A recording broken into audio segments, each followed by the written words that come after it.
보다도 더 넓고 저 산과 하늘보다 더 높은 주님의 은혜가 이곳에 가득해. 살아계신 주 나의 하나님 언제나 넘치는 주의 사랑으로 내 안에 가득히 넘쳐 흐르네.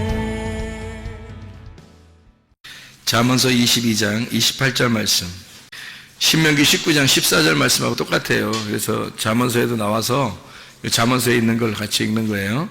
잠언서 22장 28절, 내 선조가 세운 옛 지계석을 옮기지 말지니라. 같은 말씀이 신명기 19장 14절에 나와 있는 말씀입니다.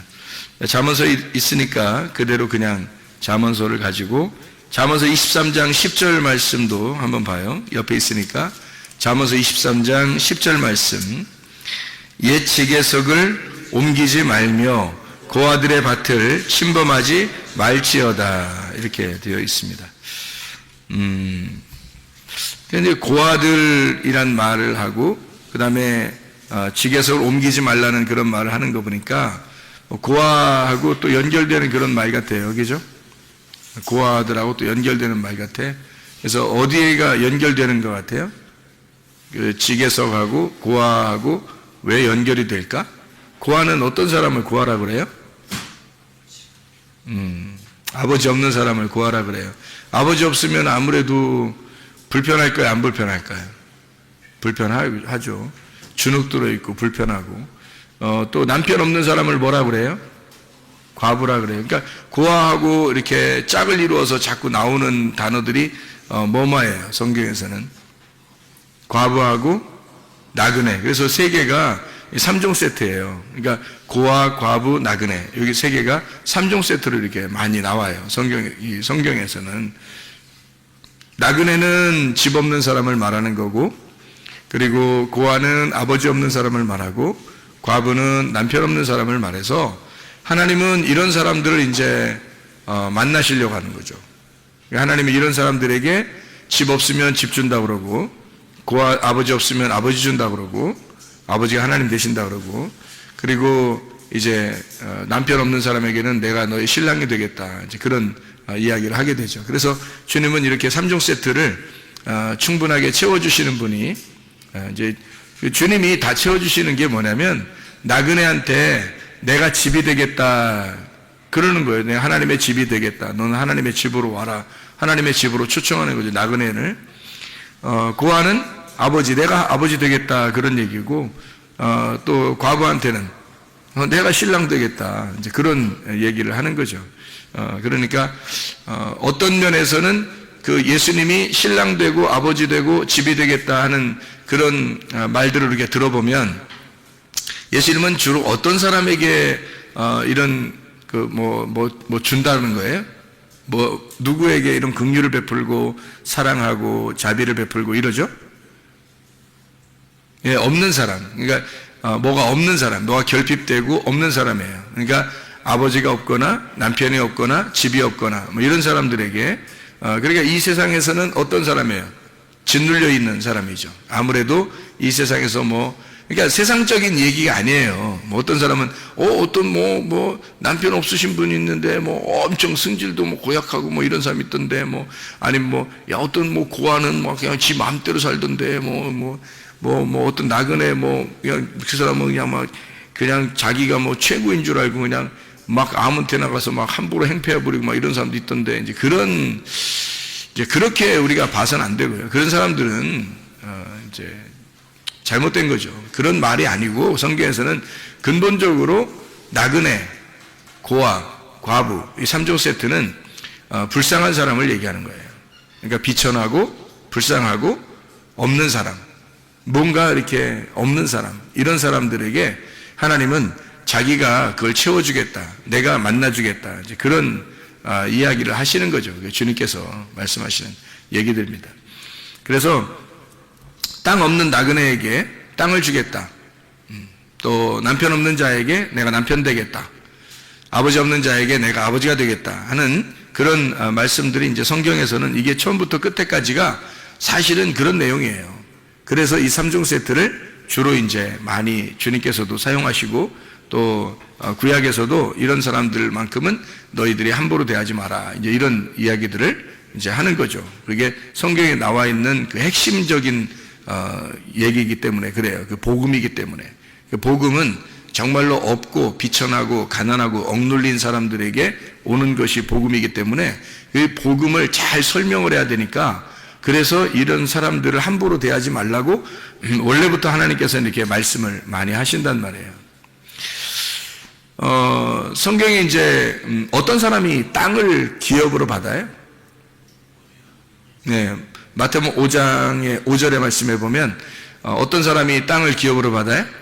온유한 사람이 땅을 기업으로 받아요. 그럼 온유한 사람은 어떤 사람은 온유하다 그래요? 뭘 온유하다 그러는 거예요?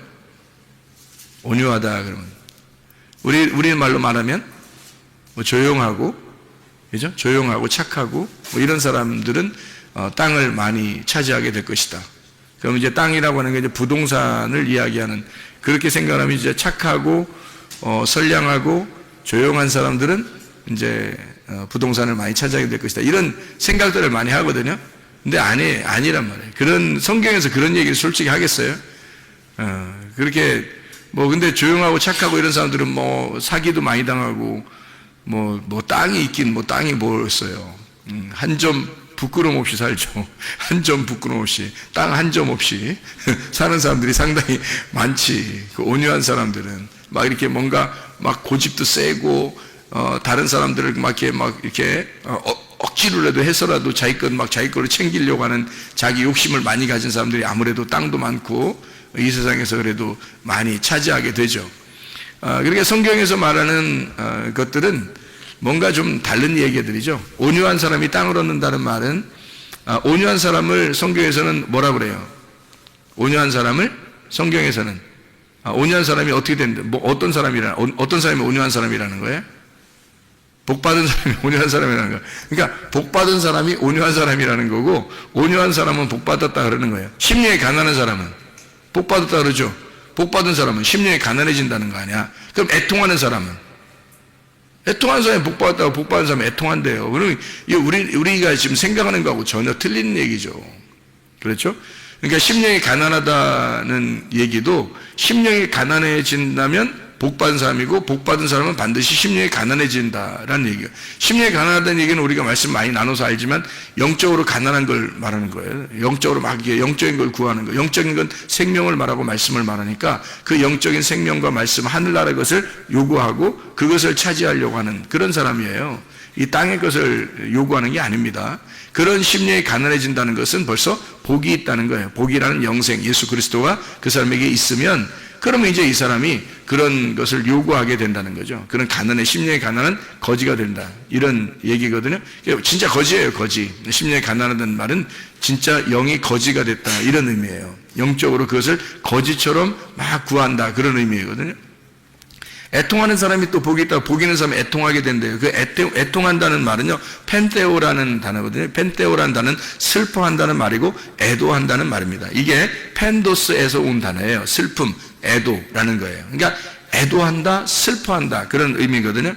그게 이제 파스코에서 나온 단어예요. 파스코라고 하는 단어가 고통스러운, 고난당한다는 의미가 있습니다. 그러니까 애통한 사람이 복이 있다, 복이 있는 사람이 애통한다는 말은 고난당한다는 말이에요. 복이 있는 사람이다. 그 사람은 애통한다, 고난당한다 그런 말이거든요. 이게 파스카에서 나온 단어예요. 파스카라는 말이 6월절이거든요. 6월절. 그러면 이제 애통한다는 말이 그냥 우리가 막 뭐 애통해 뭐 이런 애통이 아니고 사실은 6월절의 애통, 애끓는 그 속에서 막 창자가 뒤집히듯이 애끓는 애통을 말하는 거예요. 그런 애통을 하게 된다. 어떤 사람이? 복받은 사람이. 복받은 사람아, 너는 이렇게 창자가 끊어질 만한 애통, 고난을 당하고 그런 그 고통을 호소하게 될 것이다. 부르짖게 될 것이다. 뭐 이런 얘기예요. 그 6월절의 고통이라는 게 대단하죠. 6월절이라고 하는 거는 여러분이 알듯이 6월절이라는 날에 이렇게 피를 이렇게 발라가지고 어린 양의 피를 이렇게 바른 집은 살았죠. 근데 그렇지 않은 집들은 다 어떻게 했어요? 막 장자가 죽은 것에 대한 울음이 그 온 애굽 땅을 갖다 다 이렇게 울음바다가 됐단 말이에요. 그러니까 이게 장자가 죽었다는 말은 첫째 아들이 죽었다는 얘기인데 그 집의 첫째 아들이 죽은 것에 대한 그 속에 창자의 그 애끓는 창자의 그 뭐 이렇게 호소, 애통, 그런 슬픔이거든요. 그 사람 아들 죽어서 나오는 슬픔이에요. 그런 슬픔이 온 바다를, 온 애굽 땅을 이렇게 그 적시듯이 그렇게 눈물을 흘린 그런 슬픔이 애통한다는 얘기인데, 복받은 사람들아 너희들은 이렇게 될 것이다, 이런 얘기거든요. 이게 말이 안 맞죠. 이 땅에 있는 걸로 말하면 말이 안 맞는 얘기예요. 그러니까 이게 6월절 어린 양의 피로 구원속받지 못한 사람들, 장자의 죽음 가진 사람들은 어떤 죽음을 얘기하는 거예요? 장자의 죽음이라는 건 첫째 아들의 죽음을 말하는 거예요. 첫째 아들의 죽음이라고 하는 것은 누구를 얘기하면 인류의 첫째 아들이 누구예요? 아담이거든요. 아담의 죽음을, 그러니까 다시 말하면 나의 죽음을 얘기하는 거예요. 내가 죽고 그리스도가 부활하는 거. 그래서 내가 죽어야 그리스도가 부활하는 거예요. 그러니까 나의 죽음을 통한 그 애통, 애곡. 예수 그리스도가 십자가 못 박혀 돌아가실 때 그의 어머니가 얼마나 울었겠어요. 그 울고 그렇게 그 슬퍼하던 그 예수님을 이렇게 잉태하고 출산하고요, 마리아가. 그리고서 그 예루살렘에 가서 예언자를 만나고 그러잖아요. 그럴 때 이제 뭐라 그래요? 당신은 이 아이 때문에 굉장히 애통하게 될 것이다. 이제 그런 이야기도 듣고 그러죠, 그죠? 그러니까 이 아이 때문에 애곡하게 될 것이다. 장자의 애곡입니다. 장자의 죽음에 의한 애곡. 예수님이 마리아의 그 자녀들 중에서 첫 번째 아들이에요. 그렇죠? 장자입니다. 예수님이요. 그 나머지 이제 동생들이 또 태어났는데 예수님이 첫 번째 아들이에요. 그러니까 그 장자의 죽음에 대한 것은 바로 6월절 날 애굽에서 장자의 죽음이 누구의 죽음을 얘기하는 거겠어요? 그러니까 예수의 죽음을 얘기하는 거죠. 예수가 죽을 때 그의 어머니가 애통하는 그 애통을 생각해 보라고. 그 애통이 있는 것은 복받은 사람만 그렇게 할 수 있다는 거예요. 그 희한한 얘기죠, 그죠? 성경에서. 그러니까 그 애국이라는 애통이 어떤 의미냐면 첫째 아들이 죽는 의미. 그러니까 예수가 이 땅에 죽는 의미를 얘기하는 거거든요. 첫째 아들로 와서, 첫째 아담으로 와서 두 번째 아담이 오셔서 죽으시는 거거든요. 그 죽음을 갖다가 이제 이야기할 때 애통한다. 그게 복받은 사람들은 애곡하게 될 것이다. 애통하게 될 것이다. 그게 이제 파스카, 6월절에 대한 이야기를 설명하는 것이다. 그런 애통이에요. 그러니까 이 애통은 육체적인 이런 그 슬픔의 애통이 아니고 영적인 애통을 말하는 거예요. 영적인 애통. 그러니까 자기가 죽는, 그러니까 장자의 죽음, 그러니까 나의 죽음을 예수 그리스도와 예수 그리스도의 십자가의 죽음으로 정확하게 깨달은 사람들의 그 애통, 이것은 복받은 사람이 그걸 가능하다는 얘기고, 이렇게 된다면 이게 복받은 사람이다, 이런 얘기예요. 그래서 복받은 사람은 애통하게 된다. 그런 6월절의 죽음을 정확히 진리를 깨닫고 그 진리 안에서 그가 나의 죽음을 기억하고 울 수 있는 자, 애통하는 자, 슬퍼하는 자, 이런 것을 의미하는 얘기가 되겠어요. 그런 사람들을 위로한대요. 위로. 그러니까 애통하는 자는 위로한다 그러잖아요, 그죠? 마태복음 5장에 보면 4절에 애통하는 자는 위로를 받는다 그래요. 복있는 사람은 애통하게 되고 애통하는 자는 위로를 받게 된다 할 때 그 위로가 파라칼레오라는 단어인데, 이 파라칼레오라는 말은요, 가까이서 초청한다는 단어예요. 가까이서 초청한다. 그러면 가까이 초청한다니까 이게 하나가 된다는 얘기죠. 가까이서 함께 있는다는 얘기거든요. 가까이 초청한다. 초청한다는 게 뭐였어요? 하나님이 우리를 초청하신다면, 하나님이 복이 우리를 초청하신다면 뭐겠어요? 여러분을 교회에 오게 할 때 하나님이 여러분을 초청하셨죠? 하나님이 여러분을 초대한 겁니다. 이게 바로 위로라는 거예요. 파라칼레오. 예배한다는 말입니다. 그러니까 함께 하나님이 우리를 위로하는 방법은 어떤 위로냐면, 애통하는 자, 애곡하는 자, 자기와 그리스도가 함께 죽어야 되는 그 자리를 깨닫고 그 진리를 파악하는 자, 그 슬픔이 있는 자를 하나님은 자기의 자리로 초청한다는 거예요. 위로한다는 겁니다. 그게 위로라는 거예요. 단어예요. 파라칼레오. 그러니까 초청해서 예배하게 한다는 겁니다. 이렇게 와서 하나님의 초청을 받고 여러분 와서 예배를 드리면, 이 예배 드리는 여러분은 지금 위로받고 있는 거예요. 여러분은 지금 하나님의 위로가 여러분에게 있는 것입니다. 복 받은 사람은 애통하게 되고 애통하는 사람은 위로를 받고 있는 거야. 지금 여러분이 여기 왔다는 자체가 위로 받고 있는 거랍니까? 놀라운 거죠. 그러니까 이게 마태복음 5장에 5절에 보면 온유한 자는 복이 있나니 온유한 자는 복이 있는 땅을 기업으로 받을 것이며 그러죠. 복 있는 사람은 온유해지나니 그 온유한 사람은 땅을 기업으로 받을 것이다. 뭐 이런 얘기가 써 있어요. 그 온유한 사람이라는 게 이게 프라우스라는 단어입니다. 이 온유한 자라는 단어, 겸손한 자라는 말하고 같은 비슷한 단어인데요. 이 온유하다는 이 온유한 자라는 프라우스라는 단어는 프로시케에서 나온 단어인데 이게 기도, 예배라고 하는 단어예요. 이게 프로스크마이에서 온 단어인데 기도하다, 간청한다는 말입니다. 그러면 이제 어떻게 간청하는 걸 얘기하는 거냐면 이게 거지가 돼서 간청하는 걸 말하는 거예요. 심령이 가난한 자가 거지가 돼서 그 영적인 것을 구하는데 간구하는 거 있잖아요. 예. 그런 간구를 말하는 거예요. 그게 온유라는 겁니다. 온유. 그러니까 우리가 말하는 온화하다, 조용하다, 분위기 있다, 사람이 착하게 보인다, 이런 의미가 아니고요.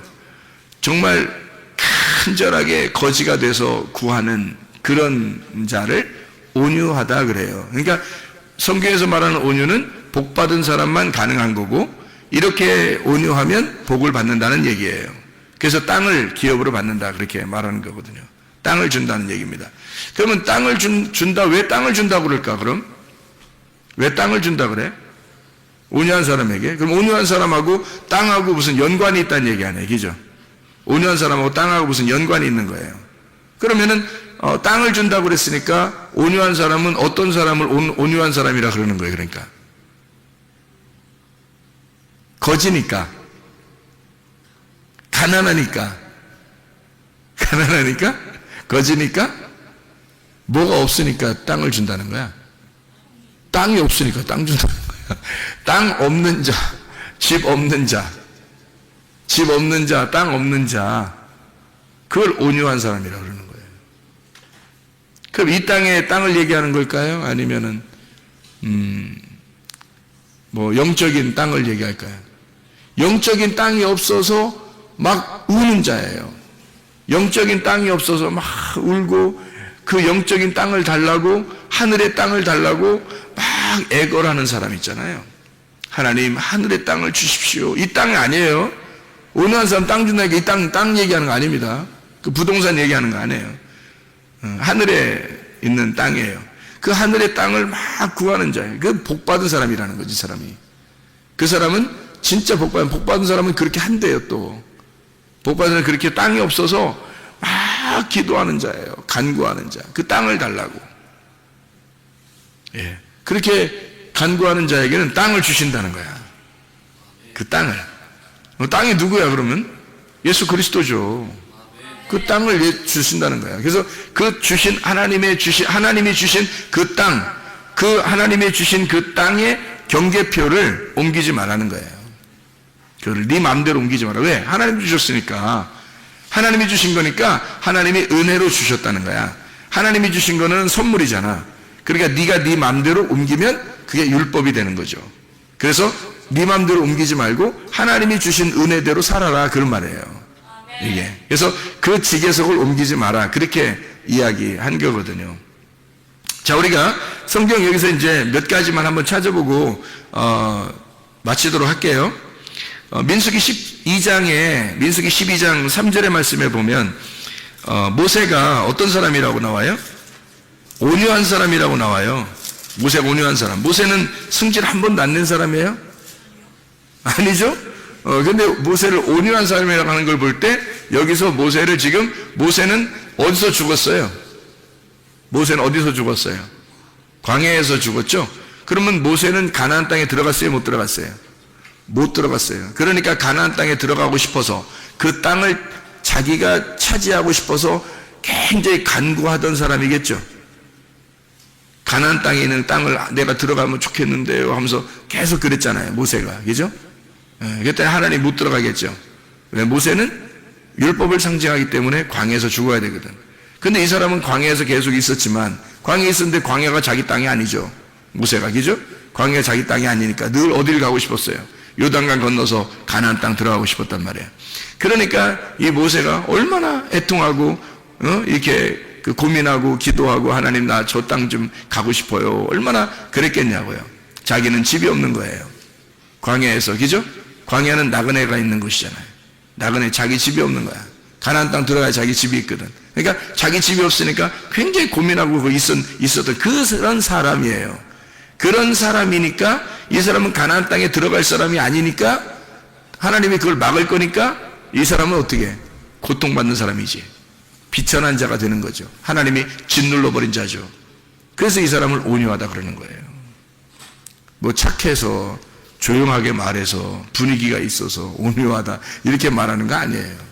아마 사람들은 다 그런 걸로 온유 이렇게 생각할 거예요. 근데 그런 의미가 아니고 온유라고 하는 이 온유한 자, 민수기 12장 3절에 모세를 온유한 자라고 할 때 그 온유한 자는 아나브입니다. 이 아나브라고 하는 단어는 억압된, 가난한, 거룩한, 겸손한, 비천한 이란 단어예요. 그러니까 모세는 비천한 자이다 라는 의미예요. 그런 단어예요. 모세는 가난한 자이다 그런 단어예요. 모세는 짓눌려 있는 자이다. 이 모세는 온유한 자다라고 할 때 이 온유한 자 모세는 짓눌려 있는 자야. 이 모세는 굉장히 비천한 자야. 이 모세는 가난한 자야. 그렇지 않아도 힘들어. 모세는 그런 단어예요. 아나브라고 하는 단어를 썼습니다. 이게 아니라고 하는 단어에서 오는데 억압된 이란 말이고요. 이드바시 줄로 달게 했다. 데바시 접착성이 있다. 그래서 이렇게 딱 붙어서 하나님에게 이제 간구하는 거죠. 좀 살려주세요. 이런 자예요. 그런 사람을 온유하다. 이게 모세를 얘기하는 거죠. 모세가 아주 온유함이 대단했다. 이런 얘기를 하죠. 시편 34편 6절 이 곤고한 자가 부르짖음에 여호와께서 들으시고 그의 모든 환난에서 구원하셨도다. 곤고한 자, 이 곤고한 자도 아나브입니다. 이게 억압된, 가난한, 거룩한, 겸손한 이런 사람이 부르짖으면 하나님이 응답하신다. 그런 말이고요. 37장 11절 말씀 보면요. 37장 11절 그러나 온유한 자들은 땅을 차지하며 풍성한 화평으로 즐거워하리로다. 온유한 자가 땅을 차지하며 라는 말이 어디 나오죠? 신약에서 마태복음 5장 5절에 나와 있는 말이 여기에 있는 말을 그대로 썼겠죠. 그죠? 그 온유한 자. 그래서 온유한 자 이게 아나브, 억압된, 가난한, 거룩한, 겸손한, 비천한 자, 땅을 차지하게 된다. 풍성한 화평으로 즐거워하리로다. 이런 말씀을 하고 있죠. 시편 119편 71절의 말씀에 보면요. 시편 119편 71절에 보면 고난을 당하면 유익하다 그렇게 이야기하거든요. 고난당한 것이 내게 유익이라 이로 말미암아 내가 주의 율례들을 배우게 되었나이다. 하나님의 말씀들을 배우게 되었다고 그러는데 그 고난을 통해서 그 고난이라고 하는 게 아나입니다. 보고 있다는 말이고 위협하고 있다, 누르다, 괴롭히다, 훈련하다라는 말입니다. 그러니까 하나님은 이 고난이 그냥 이렇게 어려움 주고서 없애버리려고 하는 고난이 아니라 사실은 훈련을 목적으로 하는 거예요.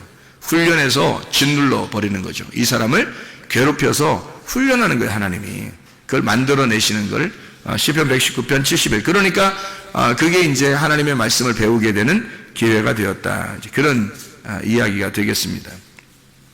한마디로 말하면 온유한 자는 어떤 사람이에요? 이 땅에서 땅을 잃어버린 자죠. 땅을 잃어버린 자. 이 사람들이니까 하나님 앞에 간구하게 되고 애통하게 되고 하나님 땅을 주십시오라고 간청하니까 하나님께서 그런 사람들에게 땅을 주시겠다 이렇게 이야기하는 것이 되는 거죠. 그러니까 모세를 생각하면 딱 이해가 되겠죠. 모세를 생각하면 모세가 온유한 사람의 대표였는데 그 모세라는 사람이 어떤 사람이었는가 봤더니 광야에서 가나안 땅을 들어가고 싶어하는 그 땅을 차지하고 싶어하는 그 애통함이 있었던 사람이었구나. 그랬더니 그를 온유하다고 하나님이 인정하시더라. 그래서 그 사람에게 주신 땅이 어디겠어요? 하늘나라 땅이죠. 그래서 이 땅에서 죽음을 죽었을 때 그 시체를 찾아보지 못했다 그랬죠. 그죠? 땅에 시체가 있지 않고 그를 하늘로 옮겼다. 이제 이런 이야기를 이제 이야기하는 거죠. 그런 온유함이라고 하는 것은 이런 의미가 있어요. 이 땅에서 가장 자기를 온유하다라고 이렇게 표현했던 분이 계신데 누구예요? 예수님이죠. 예수님이 마태복음 11장 28절부터 30절까지 말씀에 뭐라고 그러죠? 예수님이 나는 온유하고 겸손하니 멍에를 메고 와서 배워라. 주님의 멍에는 쉽고 짐은 가볍다. 이제 그런 이야기를 하잖아요. 그죠? 그래서 거기서 그 온유하다는 게 프라우스, 온유한, 겸손한이라는 말이고요. 겸손이라는 말이 타페이노스라는 단어인데 이게 짓눌린이라는 단어입니다. 짓눌린. 초토화되고 초라하고 굴욕감을 가진 자 이런 거예요. 그러니까 하늘에서 이 땅에 내려오니까 하늘 왕자인데 땅에서 인정을 못 받는 거예요. 하늘 왕인데 이 땅에 오니까 인정을 못 받는 거야. 완전 짓눌려 버린 거죠. 굴욕당한 거죠. 굴욕감을 가진 거, 초라한, 비천한, 이렇게 겸손한 분이에요. 그러니까 주님은 하늘에 계신 분인데 이 땅에 와서 이 땅에서 초라한 거지가 되었다 이런 말입니다. 한마디로 말하면 나는 온유하고 겸손하니까 나한테 와. 다시 말하면 자기는 하늘의 왕인데 이 땅에 와서 내가 초라한 거지가 되었거든. 그러니까 애통하는 자들아 다 내게로 와. 힘들고 수고하는 자들아 다 내게로 와. 주님이 그렇게 말씀하시는 거죠. 왜냐하면 주님이 이 땅에 와서 내가 대표적으로 초라하고 가난한 거지가 되었으니까 내게 와. 나는 하늘의 왕이야. 그러니까 이 땅에서 내가 너희들에게 줄 수 없지만 하늘에 있는 것들을 채워줄 거야. 하늘에 있는 것들을 너희들에게 줄 거다. 그러니까 땅에서 거지된 자들아, 나그네들아, 고아와 과부들아, 소경된 자들아 다 내게로 와라. 수고하는 자들아, 율법에 의해서 치여있고 율법에 의해서 죽으려고 하는 자들아 다 내게로 와라. 내가 너를 쉬게 하겠다. 무슨 쉼이에요? 땅의 쉼이 아니라 하늘의 안식을 주겠다. 내가 하늘의 왕이거든. 이 땅에 와서 나도 너랑 똑같이 초라해지고 너랑 똑같이 굴욕당하고 너랑 똑같이 내가 가난해졌어. 나도 거지야. 그러니까 이게 너와 나는 똑같잖아. 같은 거지니까, 같은 소경이니까, 같은 환자니까, 같은 병자니까. 그러니까 너랑 나랑 내가 같은 마음을 가지고 있어. 그러니까 하늘나라에 있는 것들을 내가 하늘의 의사야. 하늘의 의사니까 하늘의 의사가 와가지고 병든 자를 고쳐주려고 왔으니까. 근데 내가 네 마음을 모르면 의사는 의사고 환자는 환자잖아.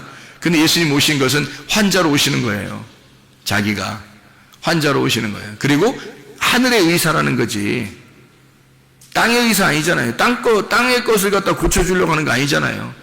물론 고쳤어요. 뭐 병도 고치고 소경도 뭐 눈뜨게 하고 그래. 근데 그게 사실은 하늘에 있는 영적인 이야기들을 갖다 설명하려고 고치신 거잖아요. 그죠? 그러니까 눈을 뜨게 해준 것도 이 땅에서 성경을 모르는 자들에게, 또 귀를 열어준 것도 이 땅에서 성경을 깨닫지 못하는 자들에게 하늘에 있는 진리를 깨닫게 해주고 하늘의 진리를 알려주려고 귀를 열어주고 눈도 열어주고 그러는 거 아니에요. 주님께서. 그러니까 땅의 것을 치료하는 의사가 아니고, 잘 생각하세요. 하늘에 있는 것을 하늘에 있는 영적 세계의 치료를 그 회복을 시켜주러 오신 분이 예수님이라는 거죠. 그럼 이 땅에 오셨을 때는 가난한 거지처럼 비천하고 초라하고 거지처럼 이렇게 굴욕당하는 그런 분으로 계시다. 이런 얘기예요. 내가 그런 자야. 내가 온유하고 나는 겸손한 자야. 나 짓눌렸어. 나 굴욕당했어. 나 초라한 거지야. 이제 그런 이야기를 해주고 있는 말씀입니다. 그러니까 하나님이 우리에게 주신 땅들이 있어요. 그건 뭐겠어요? 그러니까 은혜죠. 은혜. 우연히 들어간 그 땅, 룻이 우연히 들어간 그 땅이 있어요. 그게 하나님의 은혜였다라는 얘기죠. 그래서 하나님이 주신 땅을 이렇게 그 지계석이라고 그러죠. 하나님이 우리에게 주신 그 지계석이 있어요. 그 지계석을 옮기지 말라는 거야. 네 함부로. 왜냐하면 네 마음대로 하지 말라는 거야. 하나님의 것을 하나님의 것으로 그냥 두라는 거죠. 하나님이 너에게 주시는 환경을, 하나님이 너에게 주신 그 말씀을 그대로 두라는 거야. 하나님이 깨닫게 해주실 때. 그래서 하나님이 너에게 깨닫게 해준, 이게 지계석이라고 하는 건 이렇게 집을 이렇게 놓을 때 있잖아요. 땅을 이렇게 놓을 때 그 모서리 이렇게 표시를 해놓는 거예요. 표시. 그러니까 표식입니다. 이렇게. 그러면 이제 요 안에 있는 건 내 땅이 되는 거고 저 밖에 있는 남의 땅이 되는 거거든요. 그러면 그 지계석을 이렇게 밖으로 이렇게 옮기면요. 그럼 내 땅이 더 넓어지는 거죠. 그러니까 지계석을 옮기지 마라라고 얘기한 건 밖으로 옮기지 마라 그 말이지. 그 지계석을 안으로 옮기지 마라. 뭐 이런 얘기했어? 어떤 바보가 자기 지계석을 안으로 옮기겠어? 땅이 이만큼 있어. 이렇게 네모나게 이렇게 해서 여기 네모나게 4개 지계석을 놨다고 생각해봐. 여기 표시를 놨어. 돌 같은 거로, 나무 같은 거로 이렇게 4개를 놨는데 지계석을 옮기지 말아야 된다 그랬는데 옮긴다고 해서 이걸 갖다 안쪽으로 이렇게 갖다 이렇게 집어넣어놨어. 그럼 땅이 더 좁아지지. 자기 땅이.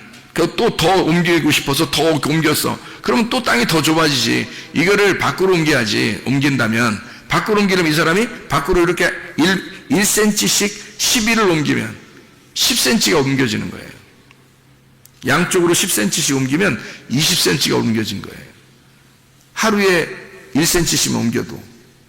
그러면 이제 이게 1년이 되면, 한 달 동안 옮기면 어마어마한 거죠. 그죠? 이 하루에 1cm씩 옮기면 10일이면 10cm, 30일이면 한 달이면요. 30cm가 넓어지는 거예요. 그럼 이쪽도 30cm가 넓어지니까 60cm를 벌어들이는 거지. 이렇게 땅을 더 크게 하는 거죠. 이렇게. 그러면 네가 옮긴 거잖아. 이렇게. 네가. 그런 짓들 하지 말라는 거예요.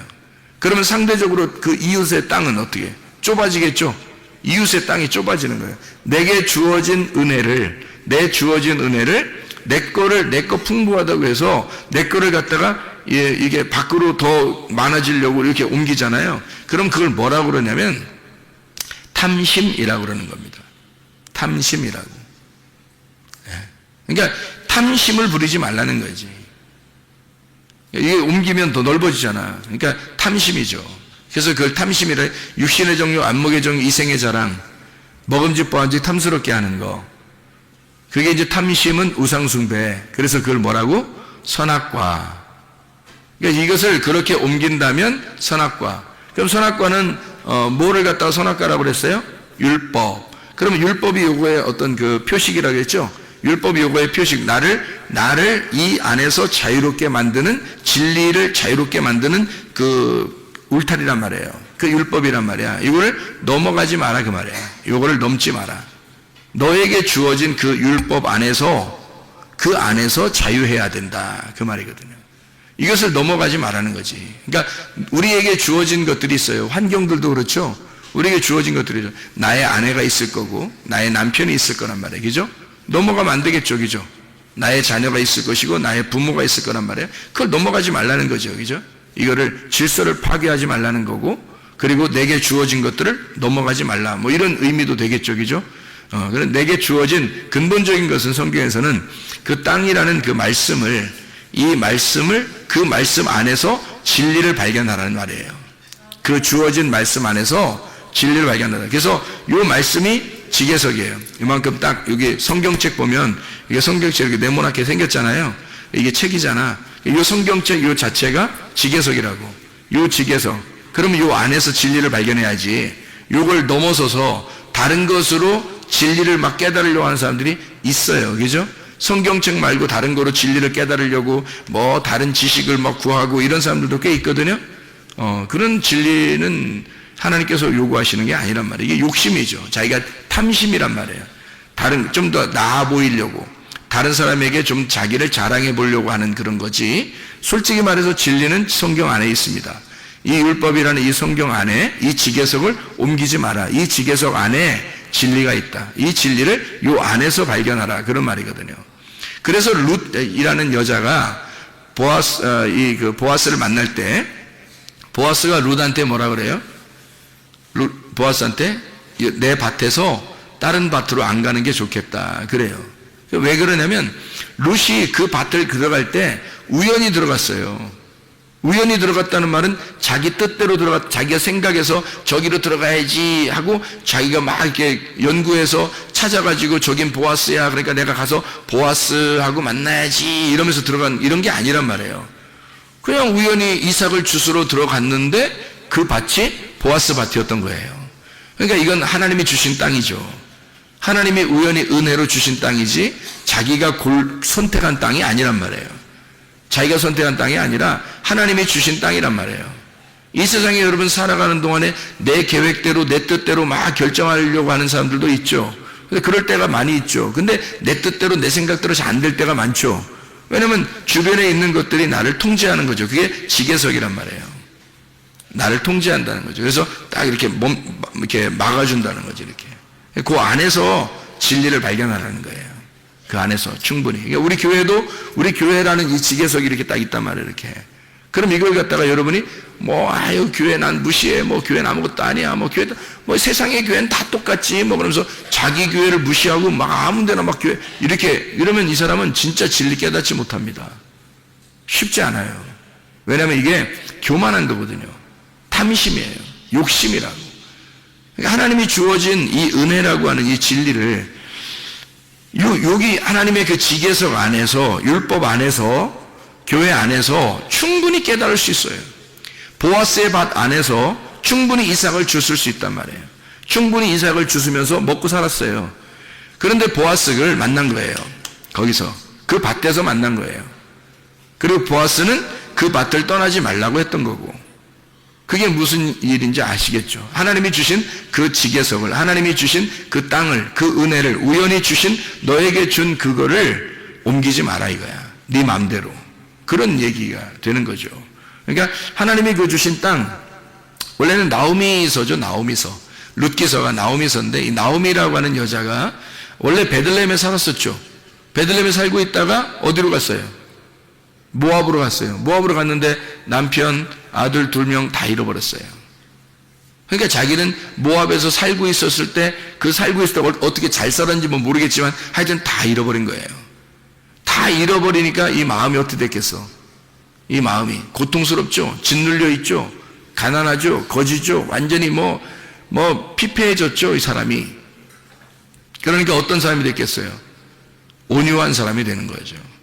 그런 사람이. 그러니까 룻도 마찬가지로 룻도 남편 잃어버리고 모압이라는 땅을 잃어버리고 어디로 온 거예요? 베들레헴으로 오는 거죠.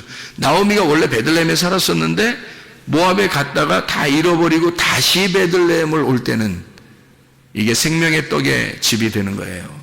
그러니까 이게 처음에는 베들레헴을 버리고 탕자처럼 갔단 말이야. 탕자처럼 갔는데 모압이라는 땅에서 다 잃어버리고 다시 돌아올 때는 새로운 땅이 된 거죠. 베들레헴이. 옛날의 베들레헴이 아닌 거야. 자기가. 탕자도 마찬가지죠. 탕자도 처음에 나갈 때는 아버지가 말릴 수도 있었는데 안 말렸잖아요. 안 말리고 이 탕자가 나갈 때는 그냥 나가게 뒀잖아요. 돈도 막 싸주고 이렇게 반 잘라서 이렇게 다 나눠주고 이렇게 갔단 말이에요. 갔다가 다 잃어버리고 돼지랑 같이 먹다가 돌아오게 될 때는 어떻게 해요? 아버지 나 종으로 하나 써줘도 되겠는데요. 이렇게 얘기해요. 얼마나 가난해진 겁니까? 그죠? 얼마나 비천해졌어요. 굴욕당한 거죠. 자기의 굴욕감. 그래도 견디고 먹고만 살면 좋겠습니다 하는 하나님의 이 아버지의 양식만 있으면 내가 좋겠습니다. 나머지 다 필요 없어요. 먹고만 이 진리의 말씀만 주세요. 그러면 나는 그냥 살겠어요. 아무것도 다 필요 없습니다 라고 이야기했단 말이에요. 그죠? 그렇게 이야기하면서 오니까 아버지에게 오니까 그 아버지의 땅이 다 아들의 이 탕자의 땅이 돼버린 거예요. 돌아온 탕자. 그러니까 새로운 땅이 된 거죠. 아버지의 집이 새로운 집이 된 거예요. 아버지의 집이 싫어서 나갔는데 나가서 다 잃어버렸죠. 옛날에 아버지 집을 다 잃어버린 겁니다. 자기는. 그리고 다시 돌아올 때는 어떤 집이 된 거예요? 아버지 집이. 새로운 집이 된 거예요. 새로운 땅이 됐단 말이에요. 새로운 하늘이 됐다는 거죠. 그러니까 새로운 하늘과 새로운 땅을 아버지가 주신 거죠. 그러니까 여기에 와서는 이제 얼마나 그 율법이라는 그 지계석 안에서 진리를 발견하고 얼마나 행복하고 자유하겠냐 이거예요. 그가. 그런 똑같은 거죠. 룻이라고 하는 여자도 다 잃어버리고 베들레헴에 돌아오니까 돌아와서 보아스를 만나니까 떠나고 싶겠냐고 이제. 신랑을 만난 거예요. 신랑도 없죠. 땅도 없죠. 집도 없죠. 아무것도 없는 이 여자에게 주님께서 새로운 땅을, 새로운 아들을 주시는 거예요. 새로운 남편을 주시고요. 그래서 보아스를 만나서 아들을 낳게 되죠. 그리고 그 땅에서 살게 되죠. 새로운 땅입니다. 새로운 남편, 새로운 아들을 낳게 되죠. 놀랍잖아요. 그죠? 그러니까 나오미도 똑같죠. 나오미도 옛날 거 다 잃어버렸더니 와서 새로운 땅을 얻었고 새로운 아들을 얻게 되었고 며느리를 통해서 룻이라는 며느리를 통해서 새로운 아들을 얻게 되었죠. 그리고 새로운 땅도 얻게 되었죠. 이렇게 하나님의 그 말씀은 우리에게 이 나오미를 통해서 이 땅과 아들을 새로운 땅과 새로운 아들을 주시겠다고 하는 그 약속을 우리에게 주시는, 어떤 사람이 됐다는 얘기예요? 어떤 사람에게만 이렇게 준다는 얘기? 온유한 사람에게만 이런 땅을 주신다는 얘기. 땅과 아들을 주시는데 온유한 사람에게만 주신다는 얘기. 그럼 어떤 온유한 사람? 완전히 땅을 잃어버린 자, 자기의 땅을 다 잃어버린 자에게 하나님의 땅을 주시겠다고 하는 약속. 이해가 되겠죠? 무슨 말인가? 이런 말씀입니다. 이 성경이라고 하는 게요. 욥이라고 하는 사람도 있어요. 성경에 욥이라고 하는 사람이 욥기서를 이렇게 가만히 보면 다 쓰고 나서 욥기서의 마지막에 42장에 욥기 42장에 두 배 축복을 하죠. 두 배 축복이라는 두 배도 되지만 두 번째도 되거든요. 두 배도 되지만 두 번째 축복을 주는 거예요. 그러면 첫 번째 축복은 뭐였던 거예요? 욥이 가지고 있었던 옛날 땅, 그죠? 옛날 부유했던 거, 옛날 재물, 옛날 뭐 자식들, 옛날 아들과 딸들, 그죠? 있었죠. 근데 두 번째로 줄 때는 어떻게 해요? 하나님이 두 번째로 줄 때는 새 아들과 새 딸들, 그죠? 새 땅을 주시고 새 땅과 새 하늘, 새 하늘과 새 땅을 주시는 두 번째 축복을, 땅이 아니라 하늘에서 주시는 그 축복을 욥기서 42장에 우리에게 소개해주고 있는 거죠. 이런 땅과 아들을 하나님이 이렇게 주시는 축복, 두 배의 축복, 거듭해서 축복한다. 두 배, 거듭해서 축복해주는 두 번째 축복. 이게 새하늘과 새 땅을 주시는 축복이란 얘기예요. 그 새하늘과 새 땅이 요한계시록 21장 1절하고 4절 이렇게 나오죠. 그죠? 요한계시록 21장 1절 4절 말씀. 이사야 65장 17절에도 새하늘과 새 땅이 나오고요. 이사야 66장 22절에도 새하늘과 새 땅이 나옵니다. 하나님은 우리에게 하나님이 우리에게 우연히 주신 그 은혜, 하나님의 그 지계석, 그 땅, 하나님이 정하신 그 땅을 우리에게 주고 싶어 하신다. 라합이라는 여자는 또 어때요? 라합이라는 여자는 여리고성 무너질 때 라합이라는 그 사람이 살아났죠.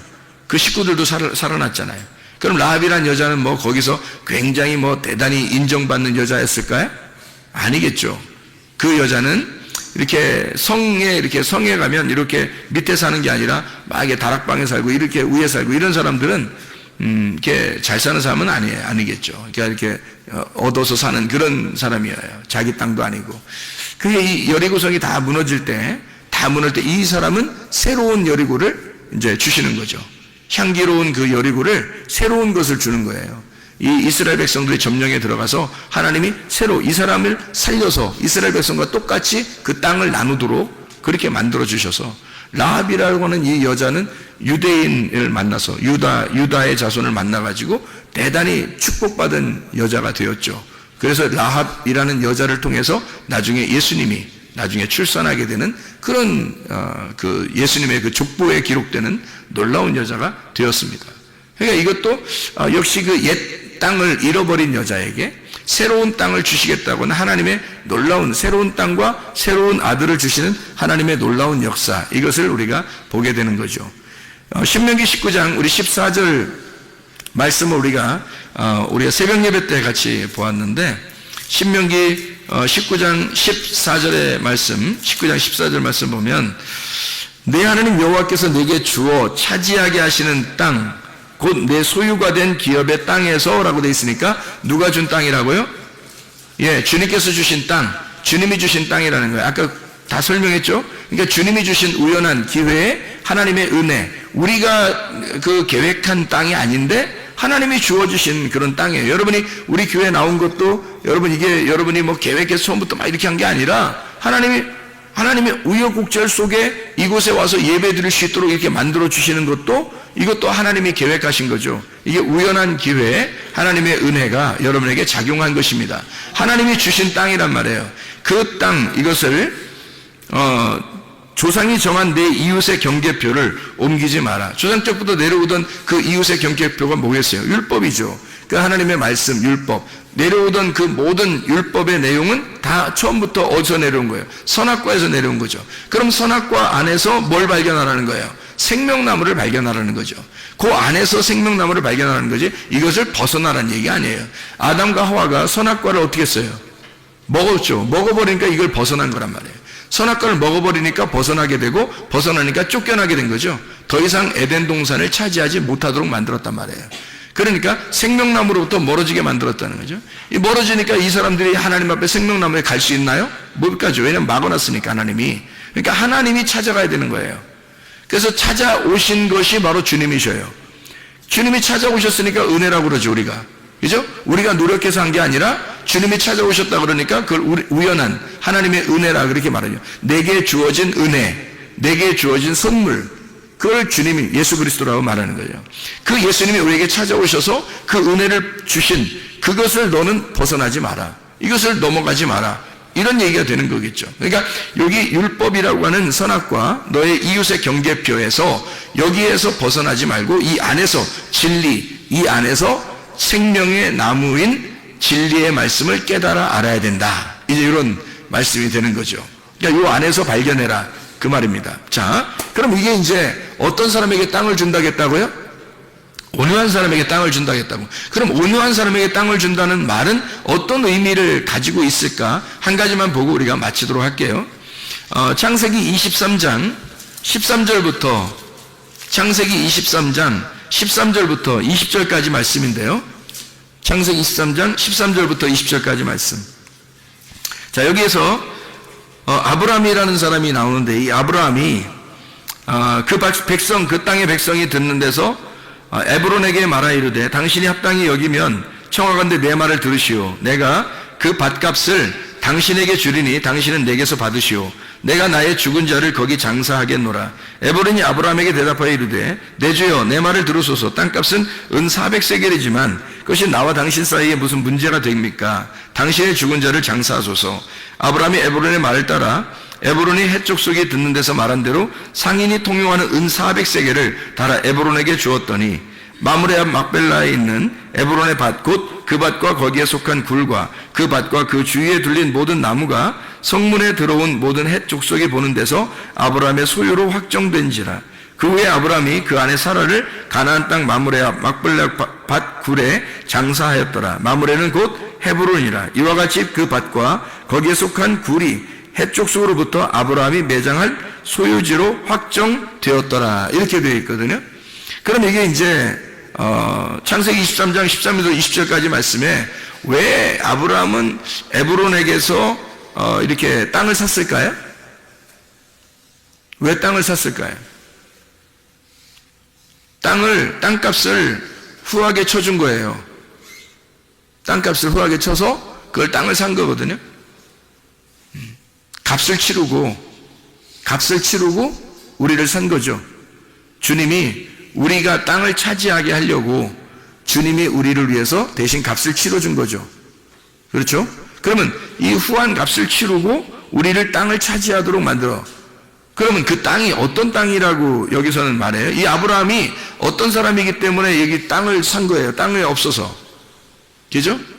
그러면 땅이 없다는 것은 여기서 지금 아브라함이 어떤 사람이었다는 거예요? 나그네였다는 거예요. 나그네였다. 나는 나그네다. 집이 없다.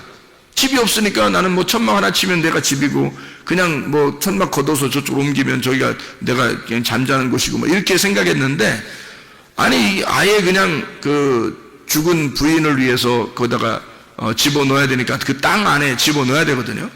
그러니까 이게 천막 안에다 집어넣고 다닐 수는 없잖아요. 그러니까 땅 안에다 이렇게 집어넣어야 되는데 내 땅이 없는 거야. 그렇죠? 그러니까 온유한 자가 땅을 기업으로 받는다 그랬으니까 잘 생각해봐요. 온유한 자가 땅을 기업으로 받는 거니까. 그러면 온유한 자는 뭐라고요? 어떤 사람이라고? 어떤 사람이요? 비천하고 초라하고 거지된 굴욕감 있는 자인데 그게 어떤 사람이니까 땅을 기업으로 주는 거라고? 땅이 없으니까 땅을 기업으로 준다고. 그러니까 온유한 자는 근본적으로 뭘 얘기하는 거라고? 어떤 사람을 얘기하는 거라고? 땅이 없는 사람을 얘기하는 거라고. 그러니까 아브라함도 지금 어떤 사람이야? 땅이 없는 사람이라니까. 땅이 없는 사람이니까 땅을 사게 된 거예요. 무슨 말인지 알겠어요? 땅이 없는 사람이니까 땅을 샀어요. 아브라함이 어디에 자기의 땅이 있다고 하는 데가 있었어요? 자기가 어디 뭐 어디 사러 돌아다니고 부동산 좀 알아보러 돌아다니고 이런 적이 있었나요? 아브라함이? 없었어요. 이 땅에서 유일하게 땅 하나를 샀어요. 이 땅에서 유일하게 땅 하나를 샀는데 그게 하필 뭘 산 거예요? 무덤을 산 거예요. 무덤을. 그러니까 참 희한하적이죠. 아브라함이 땅을 하나 샀는데 다른 땅을 산 게 아니라 좋은 땅 뭐 이런 게 아니라 무덤을 하나 산 거예요. 그러니까 굴이 있는, 그러니까 굴에다가 이제 던져놓는 거죠, 시체를. 그래서 굴에다 던져놓는 그 무덤이니까 이 무덤을 이제 무덤이 있는 밭인데 그 무덤을 갖다 산 거예요. 그러니까 아브라함은 다른 거 산 게 아니라 무덤을 산 거라는 거죠. 그러면 잘 생각해 보시라고요. 유일한 터전이 그가 산 유일한 그 자기 부동산 집이 이 땅에서 무덤이었던 거죠. 그래 자기는 지금 이 땅에서 어떻게 한다는 거예요? 나그네 인생에서 자기 이 땅에 무덤에 들어간다.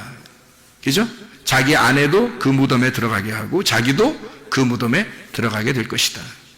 그러니까 유일하게 이 사람이 본토 친척 아비 집을 떠나서 다 잃어버렸죠. 아버지도 죽고, 그죠? 다 잃어버리고 왔잖아요, 가나안 땅에. 그러니까 나그네로서 왔죠. 아버지도 없죠, 집도 없죠, 아무것도 없는 사람이에요. 그런 사람을 성경에서는 뭐 어떤 사람이라고 그래요? 복 있는 사람은 뭐해 지나니? 온유해 지나니. 이 사람에게는 땅을 기업으로 받는다. 근데 그 땅을 어떤 땅을 주었다? 예, 헤브론에 있는 막벨라 굴에 있는 무덤을 주었다. 이 말이잖아요. 그죠? 그러니까 하나님이 주시긴 주셨는데 무덤을 주었다. 그것도 비싼 값을 주고 예수님이 우리의 값을 치러주시고 우리 교회를 구입해서 주님께서 예수님이 값을 치르고 자기의 목숨이라는 값을 치르고 자기의 생명을 내주고 우리 교회를 샀다 이거죠.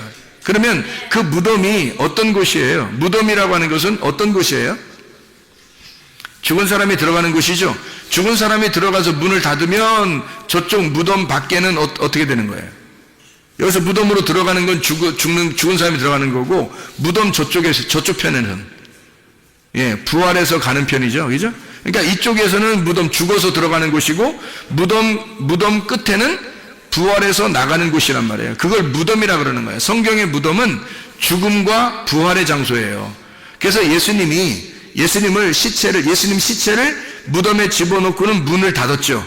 그랬더니 문을 닫았더니 그분이 하나님께서 이 예수를 살리면서 문을 어떻게 해요? 문을 열어버렸죠. 그러니까 무덤에 들어갈 때 죽은 시체로 들어가고 문을 열면서 부활해서 나오는 거란 말이에요. 그러니까 무덤이라고 하는 것은 두 가지를 동시에 가르쳐 준다는 거죠. 어떤 걸 가르쳐 주는 거예요? 죽음과 부활을 갖다가 같이 알려주는 것이 무덤이라는 겁니다. 그러니까 지금 막벨라 굴을 샀다라고 하는 거기서 구입한 이 비천한 자 아브라함은 아무것도 갖지 못한 초라한 이 굴욕당하는 가난한 거지, 다른 사람들이 볼 때는 집도 아무것도 없는 그런 부모도 없는 집도 없는 아무것도 없는 이 아브라함에게 이 온유한 가난한 비천한 이 사람이 땅을 기업으로 하나님이 주셨는데 무덤을 주시더라. 그 무덤이 뭐다? 죽음과 부활을 함께 동시에 간직하고 있는 교회를 말하는 거죠. 그 무덤이. 그러니까 아브라함에게 주신 땅은 교회인 거죠. 교회에 하나님의 아들이 교회를 차지하게 되는 것을 말하는 것입니다. 하나님의 아들이 교회를 차지하게 된다. 이 교회는 아브라함의 입장에서는 옛날에 있었던 자기가 가나안 땅에 들어오기 전에 가지고 있었던 그런 땅과 그런 집이 아니었죠. 자기가 이제는 자기가 값을 치르고 얻는 새로운 교회, 하나님의 땅이 되었던 거죠.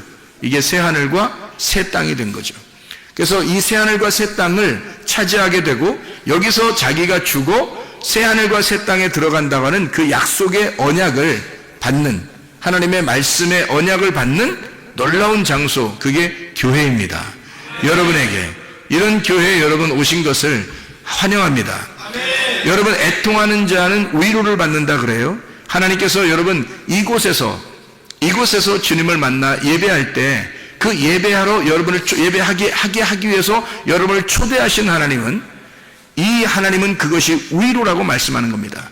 여러분이 이곳에 왔다는 이 자체가 위로인 거예요. 하나님은 여러분을 이곳에 오게 한 것이고 오게 한 것이 하나님의 위로라는 거예요.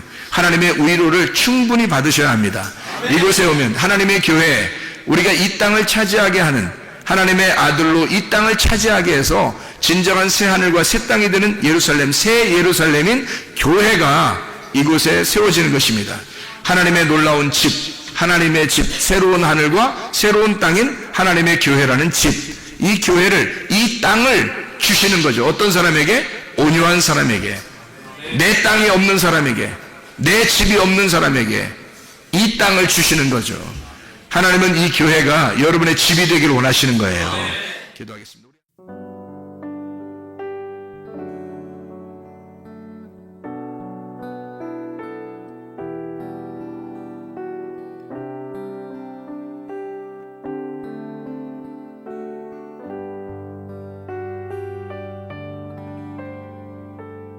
나의 사랑 나의 생명 나의 예수님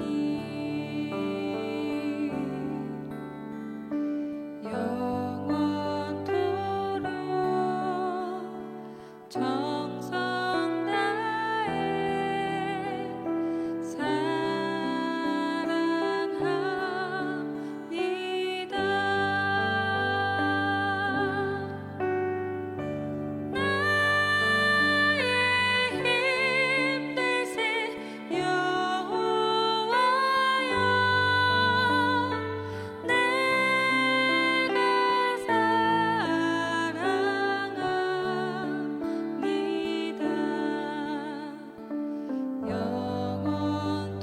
영원토록